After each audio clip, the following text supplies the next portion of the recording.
शिक्षा सेवा चयन आयोग के धरना प्रदर्शन की। तो जैसा कि पता है कि विद्यार्थी आज अपनी वाजिब मांगों को लेकर के शिक्षा सेवा चयन आयोग पहुंचे थे और विद्यार्थियों की वाजिब मांग यही थी कि बार बार जो परीक्षा स्थगित हो रही है और फिर से परीक्षा टीजीटी की स्थगित होने वाली है, इसके बारे में ऑफिशियल जो नोटिस है वो शिक्षा सेवा चयन आयोग को जारी कर देना चाहिए। ये देख सकते हैं विद्यार्थियों की भीड़ कितनी जबरदस्त थी। आज हजारों की संख्या में आज विद्यार्थी पहुंचे थे। ये देखिए आप लोग तस्वीरें शिक्षा सेवा चयन आयोग की। तो शासन और प्रशासन सुबह से ही लगातार दबाव बना रहा था। सुबह से क्या कहूं, मैं 3 दिन से लगातार दबाव बना रहा था कि ये धरना प्रदर्शन नहीं होना चाहिए, जबकि प्रशासन को और शिक्षा सेवा चयन आयोग के अधिकारियों से ये बात बताई गई थी कि आप लोग एग्जाम डेट की जो ऑफिशियल नोटिस है वो जारी करिए। लेकिन शिक्षा सेवा चयन आयोग ने ऑफिशियल नोटिस जारी नहीं की और ये बताया गया था कि जल्द नोटिस जारी होगी, लेकिन आज भी शिक्षा सेवा चयन आयोग ने नोटिस जारी नहीं की। विद्यार्थियों की संख्या अचानक से जब बढ़ने लगी तो शिक्षा सेवा चयन आयोग, जो पहले लगातार कई दिनों से किसी भी विद्यार्थी से बात करने से मना कर रहा था साफ कि हम कोई भी बात नहीं करेंगे, हम जो भी जानकारी देंगे वो ऑफिशियल नोटिस के माध्यम से, समाचार पत्रों के माध्यम से जानकारी देंगे। जब विद्यार्थियों की संख्या बढ़ने लगी तो शिक्षा सेवा चयन आयोग के अधिकारियों ने वार्ता के लिए बुलाया। वार्ता करने वालों में से युवा मंच के अध्यक्ष अनिल सिंह, जिनकी तस्वीर आप यहाँ पर देख रहे हैं, ये थे, और मैं था और एक थे सुनील। 3 लोग हम लोग गए थे शिक्षा सेवा चयन आयोग के अंदर अधिकारियों से वार्ता करने के लिए कि भाई परीक्षा आपकी होगी या नहीं होगी टीजीटी को लेकर के। 21 जुलाई और 22 जुलाई जो आपने नोटिस जारी किए हैं, पिछली बार आपके जो परीक्षा नियंत्रक थे उन्होंने कहा 30 और 31 जुलाई। तो उनका ये कहना था कि हम अभी नोटिस जारी नहीं कर पाएंगे, लेकिन परीक्षा आप बता दीजिए। मैं कह रहा हूँ, शिवजी मालवी उप सचिव थे जिनसे वार्ता हुई थी मेरी, और उनका ये कहना था कि परीक्षा आपकी जुलाई में नहीं हो रही है, फिर से परीक्षा की तैयारियां कर रहे हैं नए सिरे से। और उसके बाद में यही कहा गया कि आपसे जितनी भी बार बात हुई है, कोई भी बात आपकी सही नहीं निकली है। जब भी आपने अंदर बुला करके इस तरीके से बातें कही है, इसलिए आप जो है नोटिस जारी कर दीजिए। और उनका ये कहना था कि आज आयोग में कोई है नहीं है, नहीं तो मैं नोटिस जारी करवा देता। नोटिस जारी करने का एक क्रम होता है, एक हायरची बनी हुई है, उसमें लिखना पड़ता है अंदर कि इस बैठक की संख्या नंबर ये, जिसमें इतने लोग उपस्थित थे और उसमें ये तय किया गया। इस तरीके से वो पूरी प्रक्रिया होती है। चेयरमैन नहीं है, परीक्षा नियंत्रक नहीं है, सचिव नहीं है, कोई नहीं है, और केवल मैं ही हूँ, इसलिए मेरी अथॉरिटी नहीं है नोटिस जारी करने की। लेकिन मैं ये बता सकता हूँ, मुझसे ये कहा गया है बताने के लिए कि ये परीक्षा जुलाई में नहीं होगी। इतनी वार्ता अंदर हुई थी।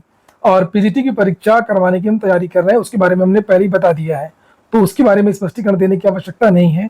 टीजीटी के बारे में बस यही है। तो शिक्षा सेवा चयन आयोग ने नोटिस जारी नहीं की और यही बात बाहर छात्रों को बताई गई कि परीक्षा आपकी नहीं हो रही है, ऐसी ऐसी बात है।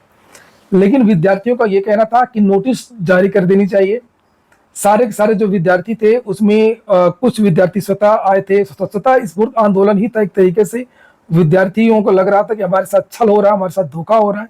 धोखा तो शिक्षा सेवा चयन आयोग लगातार दे ही रहा है। जब से इसका गठन हुआ तब से लगातार ये धोखा ही दे रहा है। चार बार परीक्षा स्थगित कर चुकी है, फिर से एक बार परीक्षा स्थगित होने वाली है। 2022 की परीक्षा है। विद्यार्थियों के अंदर आशंका भी है। बहुत सारे विद्यार्थी आज मुझसे वहां पर पूछ रहे थे कि क्या सर ये विज्ञापन रद्द भी हो सकता है क्या, क्योंकि एक जो अध्याचन आया था प्रधानाचार्य की भर्ती का, वो रद्द भी किया जा चुका है 2020 का। और एक ये डर था विद्यार्थियों को कि नियमावली में ऐसा लिखा कि 3 साल अगर किसी विज्ञापन को हो जाए तो शिक्षा सेवा चयन आयोग चाहे तो उसे रद्द कर सकता। तो ये एक आशंका थी विद्यार्थियों में, और आशंका इस बात को लेकर के थी कि अगर विज्ञापन रद्द हो गया, नया विज्ञापन निकलेगा तो फिर उसमें नई नियमावली जारी होगी। नई नियमावली जारी होगी तो पीजीटी में बीएड लागू हो चुका है, जीव विज्ञान को बाहर किया जा चुका है, प्राविधिक कला वाले विद्यार्थी बाहर हो चुके हैं, बहुत सारे बदलाव हो गए हैं। उसके चलते लाखों विद्यार्थी पूरी भर्ती से ही बाहर हो जाएंगे, उनको घर जाना होगा।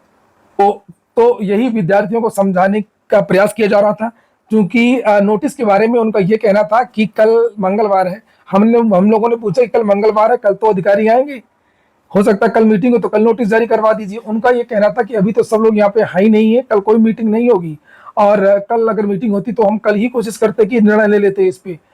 इसलिए अगला जो मंगलवार आएगा 8 तारीख को, हाँ 8 तारीख को अगला मंगलवार आएगा, तो बैठक में हम तय करेंगे नोटिस को लेकर के। लेकिन पर निश्चिंत रहिए, परीक्षा आपकी पूरे जुलाई में नहीं हो रही है, कोई भी तैयारी जुलाई की नहीं है। जरा सोच, तुझे अगर हर महीने रिटायरमेंट के बाद 4 लाख रुपीस मिलेंगे तो कैसा लगेगा? वेट व्हाट, 4 लाख महीना, वो कैसे? एक्सिस मैक्स नोटिस को लेकर के, लेकिन पर निश्चिंत रहिए, परीक्षा आपकी पूरे जुलाई में नहीं हो रही है, कोई भी तैयारी जुलाई की नहीं है। तो विद्यार्थियों से यही कहा जा रहा था कि अब ये 8 तारीख तक हम लोग देखते हैं, नहीं तो फिर से शिक्षा सेवा चयन आयोग में आएंगे इसी तरीके से और दबाव बनाया जाएगा। हालांकि धरना कई मायनों में सफल भी था। सफल इसलिए था कि विद्यार्थियों की इतनी ज्यादा संख्या थी, शांतिपूर्वक पढ़ने लिखने वाले सारे बच्चे थे, और इन्हीं बच्चों में यही बातचीत चल रही थी कि आयोग ने क्या कहा है, क्या वार्ता हुई है, क्या चीजें हैं। और विद्यार्थी बहुत दुखी थे, बहुत ज्यादा हताश थे, बहुत ज्यादा निराश थे। शांतिपूर्वक विद्यार्थी धरना प्रदर्शन कर रहे थे, इतने में ही अचानक से पुलिस की गाड़ियां आती हैं और वो लाठीचार्ज कर देती है, सारे विद्यार्थियों को तितर बितर कर देती है। कुछ तस्वीरें आप लोग यहाँ पर देख सकते हैं, ये देख सकते हैं आप लोग यहाँ पर, ये यहीं पर इसी जगह पे धरना प्रदर्शन हो रहा था और यहीं पर पुलिस बल आता है और सारे छात्रों को तितर बितर कर देता है। हजारों की संख्या में विद्यार्थी भागते हैं। इस तरीके से विद्यार्थियों को भी नहीं भागना चाहिए और इस तरीके से पुलिस वालों को भी काम नहीं करना चाहिए। भागदड़ में कुछ भी हो सकता था, जब विद्यार्थी दौड़ रहे थे तो कुछ भी हो सकता था, किसी को चोट लग सकती थी और बहुत सारे विद्यार्थियों को चोट आई भी है। और यहाँ पर एक ये विद्यार्थी देख सकते हैं आप लोग, यहाँ पर ये एक विद्यार्थी दिखा भी रहा है, इसको चोट लगी है, जोर जोर से चिल्ला भी रहा है। और ये देखिए छात्राएं कितनी जोर से चिल्ला रही हैं, ये देखिए आप लोग छात्राएं सुन सकते हैं, ये देखिए आप लोग, ये देखिए, ये देखिए, ये देखिए ये छात्र चिल्ला रहा है, ये देख सकते हैं आप लोग, इस छात्र को चिल्ला रहा है, कितनी जोर से ये छात्र चिल्ला रहा है, इसके पैर में चोट लगी है, ये देखिए, ये यहीं पे चिल्ला रहा था। और इस छात्र के साथ साथ में छात्राओं को भी कुछ चोट लगी है, भगदड़ भी हुई है। तो जब विद्यार्थी शांतिपूर्वक बैठे हुए थे, शांतिपूर्वक बात कर रहे थे, मेन रोड में भी नहीं थे, तो इस तरीके से पुलिस को लाठीचार्ज नहीं करना चाहिए जिस तरीके से पुलिस ने आज काम किया है। गलती पूरी आयोग की है और भुगते छात्र। शांतिपूर्वक जो विद्यार्थी धरना प्रदर्शन करते हैं, जो शांतिपूर्वक अपनी बात रखना चाहते हैं, अपनी वाजिब मांगों को रखना चाहते हैं, उनके साथ इस तरीके का सलूक इस राज्य में हो रहा है। प्राथमिक शिक्षक भर्ती के विद्यार्थियों के साथ में भी ऐसा ही हुआ, आरओ में भी ऐसा ही हुआ।